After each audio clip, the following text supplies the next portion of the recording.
بسم الله الرحمن الرحيم عم يتساءلون عن النبأ العظيم الذي هم فيه مختلفون كلا سيعلمون ثم كلا سيعلمون ألم نجعل الأرض مهادا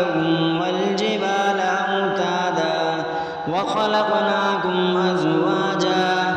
وجعلنا نومكم سباتا وجعلنا الليل لباسا وجعلنا النهار معاشا وبنينا فوقكم سبعا شدادا وجعلنا سراجا وهاجا وأنزلنا من المعصرات ماء ثجاجا لنخرج به حبا ونباتا وجنات ألفافا إن يوم الفصل كان ميقاتا يوم ينفخ في الصور فتأتون أفواجا وفتحت السماء فكانت أبوابا وسيرت الجبال فكانت سرابا إن جهنم كانت مرصادا للطاغين مآبا لابثين فيها أحقابا لا يذوقون فيها بردا ولا شرابا إلا حميما وغساقا جزاء وفاقا إنهم كانوا لا يرجون حسابا وكذبوا بآياتنا كذابا وكل شيء أحصيناه كتابا فذوقوا فلن نزيدكم إلا عذابا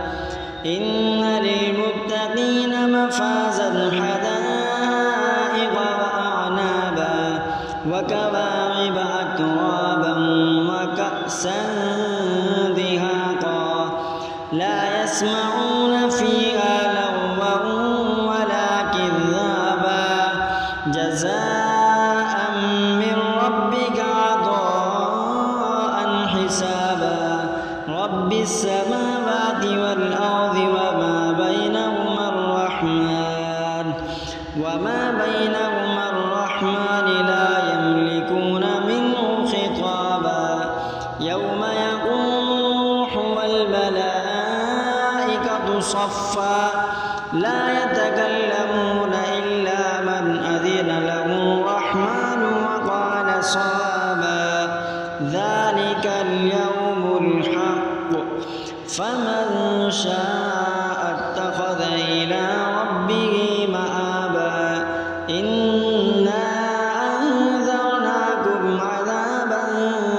قريبا يوم ينظر المرء ما قدمت يداه ويقول الكافر يا ليتني كنت ترابا بسم الله الرحمن الرحيم والنازعات غرقا والناشطات نشطا والسابحات سبحا فالسابقات سبقا فالمدبرات أمرا يوم ترجف الراجفة تتبعها الرادفة قلوب يومئذ واجفة أبصارها خاشعة يقولون أئنا لمردودون في الحافرة أئذا كنا عظاما نخرة قالوا تلك إذا كرة خاسرة فإنما هي زجرة واحدة فإذا هم بالساهرة هل أتاك حديث موسى إذ ناداه ربه بالواد المقدس طوى اذهب إلى فرعون إنه طغى فقل هل لك إلى أن وأهديك إلى ربك فتخشى فأراه الآية الكبرى فكذب وعصى ثم أدبر يسعى فحشر فنادى فقال أنا ربكم الأعلى فأخذه الله نكال الآخرة والأولى إن في ذلك لعبرة لمن يخشى أأنتم أشد خلقا أم السماء بناها رفع سمكها فسواها وأغطش ليلها وأخرج ضحاها والأرض بعد ذلك دحاها أخرج منها ماءها ومرعاها والجبال أرساها متاعا لكم ولأنعامكم فإذا جاءت الطامة الكبرى يوم يتذكر الإنسان ما سعى وبرزت الجحيم لمن يرى فأما من طغى وآثر الحياة الدنيا فإن الجحيم هي المأوى وأما من خاف مقام ربه ونهى النفس عن الهوى فإن الجنة هي المأوى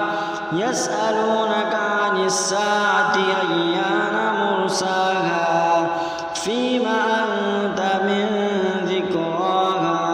إلى ربك منتهاها إنما أنت منذر من يخشاها كأن